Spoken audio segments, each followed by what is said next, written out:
Here's the exact 6-step process that I use to close over $40 million in high ticket sales across multiple industries. And if you want to learn how to close 5,000, 25,000, or even 6-figure sales, this video is for you. By the end of this video, you'll have a repeatable high ticket sales framework that will help you close literally anyone. If you don't know who I am, my name is Malik. I have personally closed over $40 million in sales and have built and led sales teams that have generated millions of dollars in annual revenue. I'm going to walk you through these 6 simple but powerful steps from getting in front of the right prospects all the way to confidently closing high ticket deals. All right, so let's get into step 1, which is setting the frame and taking control of the call. The truth is, the first 3 to 5 minutes of a high ticket sales conversation will make or break the deal.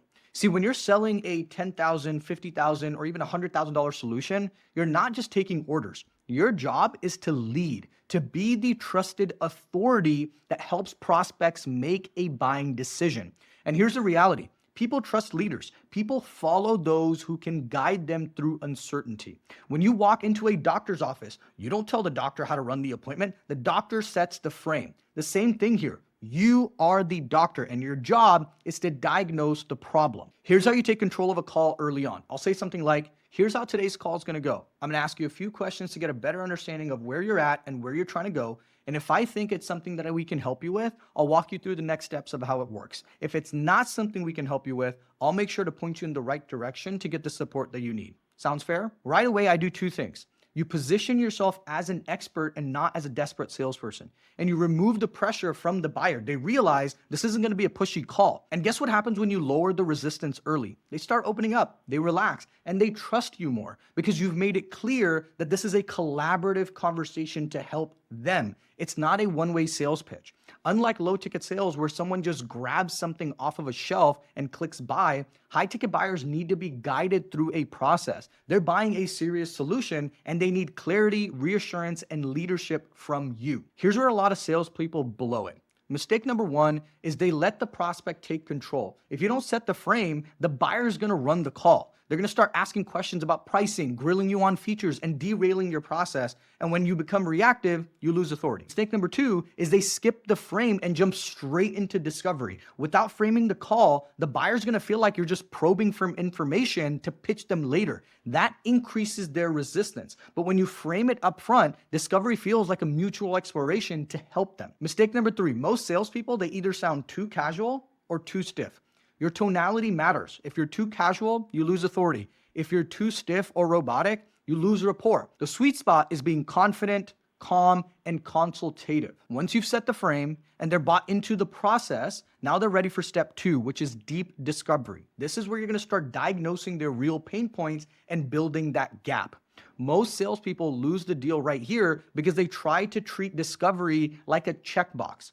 But the truth is, the discovery is where all of the magic happens. If I had to break it down, I'd say 60 to 70% of the entire sales call or the sales process should live inside of this phase. And the reason for that is because your ability to close is directly tied to how well you understand the prospect's pain. The person who understands the pain of the client best will win every single time. The biggest mistake people make is rushing through the discovery and jumping straight into the pitch. That's a transactional mindset. And high ticket sales are not transactional, they're transformational. Your job in this phase is to dig deep, get curious, and uncover not just what the surface level problem is, but what's underneath it. So let me explain. Most prospects will come to you with what I call logical or external challenges.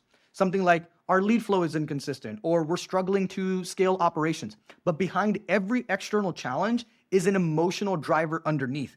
Maybe the business owner feels like they're falling behind competitors. Maybe they're stressed out of their mind because they're working 80 hours a week and missing time with family. Maybe there's fear around losing market share. Your job is to surface both the logical and the emotional. So here's how I approach this. I'll start by asking, hey, what's the biggest challenge that you're facing right now with whatever the issue is? Then I'm going to follow up with, why do you think this has been such a big challenge for you? How long has it been going on? What's it costing you personally or professionally? if you still stay here? And what happens if nothing changes? See what I'm doing here? I'm stretching the gap. I'm making it painfully clear that where they're at right now is not where they want to be. And the wider that gap becomes, the more valuable your solution will be as the bridge to get them from where they're at right now to where they're trying to go. And this is where you really want to lean into curiosity. I call this curious exploration. Imagine you're peeling back layers of an onion, and every answer that they give you is an invitation to go deeper. If they give you something shallow, don't accept it. Stay in the pocket and dig deeper. Your tone here should be neutral, calm, and genuinely interested. Think of, hey, tell me more about that. Help me understand. Why is that so important to you? Because the deeper you go, the less likely you are to hear objections later. And that's the other thing. Objections don't come up at the close. They come up because you skip steps here. For example, if someone's saying, I need to think about it later on, it's usually because you didn't uncover something that was important inside of the discovery. Another mistake is not taking notes. If you're not writing down or mentally capturing key phrases that the prospect is making, you're missing critical buying signals. The language that they use here, their pain points, their emotional triggers, that's exactly what you're going to mirror later down the line when you do the pitch or you position your offer. Remember, people buy emotionally and then justify it logically. If you're creating a wide enough gap between where they're at and where they're trying to go, you've already set up the close to be very smooth. And the best part is when you really master discovery, closing becomes very easy. All right, so now that we've uncovered the gap and we've gotten to the heart of their challenges, it's time to move on to step 3, which is qualifying like a pro, so you're not wasting time or theirs. Look, when you're in high ticket sales, you don't have time to pitch people who aren't ready to buy or who aren't a good fit. This isn't a $49 ebook. You're asking someone to make a serious investment. That means you need to know if they're financially, emotionally, and logistically ready to move forward. Here's where most salespeople mess up. They either skip qualifying altogether because they're scared to talk about money, or they qualify too late after they've already wasted 45 minutes. I like to weave qualification naturally into my discovery flow. That way it's not awkward and it's not a checklist. It's a smooth conversation where I'm gathering key data. So here's how I'll do it. After we've uncovered the gap, I'll ask, hey, just so I can point you in the right direction, do you have a set budget allocated to fixing this problem right now? And if they give me a vague answer, I'll dig a little bit deeper. So would it be fair to say that you're in a position to make an investment if you find the right solution? I'll also layer in, hey, if this feels like a good fit, are you the one who makes the final decision or are there others involved? The goal is to uncover 4 things. Can they buy, which is their financial readiness? Will they buy, which is their emotional commitment? How fast can they buy, logistical and decision-making structure? And then are they the person to make the final decision to buy? Because here's the deal. Disqualification is just as powerful as qualification. If someone tells you they don't have a budget for 6 months or they need 3 more levels of approval, I'm not wasting my next hour on a full pitch. I'm going to pivot to saying like, hey, sounds like it might not be something that you're ready to move forward with right now. Let's go ahead and schedule a follow-up call. Or, hey, sounds like we need the decision makers here on the next call. Why don't we go ahead and schedule something once they're available? The biggest power move in high ticket sales is the willingness to walk away from the wrong prospect. When you qualify hard, 2 things happen. 1, you protect your time and your pipeline. And 2, you instantly build trust because you're acting like a professional, not someone who's desperate to make a sale. Most rookie closers, they'll try to sell anyone with the pulse. And that's why they end up getting burned out or they get stuck in the cycle of chasing unqualified leads. The other key here is priority. Just because someone has the money doesn't mean their problem is a top priority for them. So I'll ask something like, hey, is solving this something you're looking to do immediately? Because if this isn't urgent for them, you either need to create urgency later or pause the process entirely. Remember, high ticket buyers move when they believe it's the right time, not when you try to force it. One more mistake to avoid here is that a lot of reps will hear, I'll need to check in with my CFO or I need to talk to my partner and just plow ahead anyway. No, stop right there. Either reschedule with the decision maker or overcome the objection to see if they can make a decision. Qualifying hard doesn't just protect your energy. It makes the rest of the sales process flow smoother because now you're only pitching people who are ready, serious, and capable to move forward. Before we get into the next step, if you're a business owner, founder, or leading a sales team, and you want help implementing this exact framework inside of your business, you should consider scheduling a free strategy call. We help businesses turn more leads into high-ticket customers, optimize your sales system to maximize return on marketing, and help you build a scalable sales process that drives predictable revenue month after month. So click the link below to book a free sales and conversion strategy session today. On the call, we'll help you create a custom plan to generate more qualified leads, engage them through automations, and equip your team with the tools and the strategies to close more deals faster. If that sounds interesting to you, use the link in the description. Step 4 is about overcoming limiting beliefs. By this point, you've already done a great job. You've built rapport, you've uncovered the gap, and you've qualified them. But this is where things get interesting, because even when everything logically lines up, most people still hesitate. And the reason for that is because logic alone doesn't close deals. Emotions does. And most prospects are carrying invisible anchors, limiting beliefs, their fear of change, their fear of failure, their past experiences where they didn't get results, maybe a scarcity mindset. All of that baggage is sitting quietly in the background. And your job right here is to help them confront it and coach them through it. So here's how I approach this. During the discovery, I'll weave this in. I'll say, hey, can I be real with you for a second? Can I share something that might challenge you a little bit? When they say yes, I know I've got the permission to coach. So let's say earlier they said something like, hey, we've tried other programs before, but they didn't work. That's a limiting belief right there. It's a past experience clouding their current decision. So I'll reframe it. I'll say, hey, I totally get it. A lot of the clients that I've worked with have been burned before.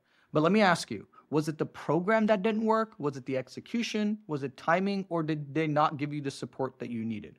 See what I did there? I planted a seed of doubt around the belief itself without attacking them. I'm coaching them to look at their situation differently rather than playing victim.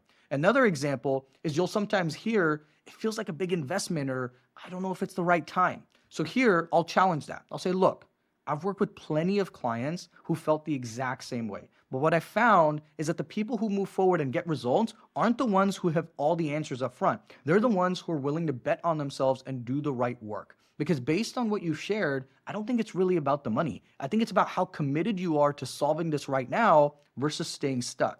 And I'll bring back things that they said from earlier. This is important because you're not selling here, you're coaching. This is you being a trusted advisor. You're helping them overcome the emotional friction that will sabotage the close if it's left unchecked. Most salespeople, they skip this entirely. They sense hesitation, and instead of leaning into it, they just bulldoze forward with the pitch. And what happens is the buyer stays quiet, and then at the end says, let me think about it, and never comes back. So here's what else I'll do. If I hear resistance around personal beliefs like, I don't know if my team can execute on this, I'll coach them through ownership. Look, totally fair. I completely understand. I've been there. But if you don't take ownership for solving this, who will? And what's the cost if no one steps up? I call this clearing the path, or whack-a-moles. You're clearing away the mental debris and hitting the whack-a-moles that could block them from making a positive decision for themselves or their company. Because here's the deal. High-ticket buyers don't just need certainty in your offer. They need certainty in themselves to execute upon the things that you recommend. When you help them overcome limiting beliefs, you're not just setting up the sale, you're giving them a breakthrough. And when they have that breakthrough with you, guess what? You're the person that they trust to deliver the solution as well. Once you've coached them through the resistance, you've earned the right to move into your pitch. Let's go to step 5 next, which is pitching high-ticket offers the right way. Now, here's where most salespeople screw up. They either pitch way too early, or they pitch like they're robots. They rattle off all the bullet points in their proposal or their pitch deck, and neither of these things closes high-ticket deals. When you pitch, it should feel like the natural next step of the conversation. You're setting the frame, you've uncovered the gap, you've qualified them, you've coached them through their limiting beliefs. Now they're leaning in. Now they're thinking, okay, how can this person help me solve this problem? So here's how I transition into the pitch. Hey, Dave, based on everything you shared with me, I think what we've got going on may be a really good fit for you to help you get to whatever the desired situation is. I'd love to walk you through the process and what it would look like specifically for you in order for you to be successful. Is that fair? Notice I'm still framing this as a collaboration. I'm taking them on the journey with me. It's not a rehearsed script. I'm guiding them through a solution that's customized to their specific goals.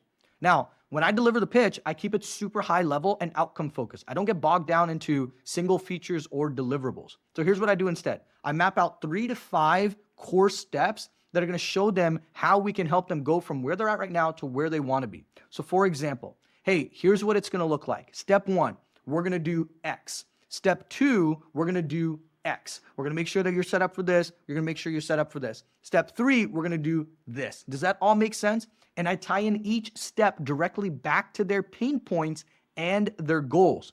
So what you're showing them is the bridge, a very clear logical path from point A to point B. Another thing that I do is as I'm walking them through this process, I'm checking for engagement. So I'll ask soft commitment questions like, hey, does that sound like something that would solve the issues that we talked about earlier? Or would this kind of support make your life easier?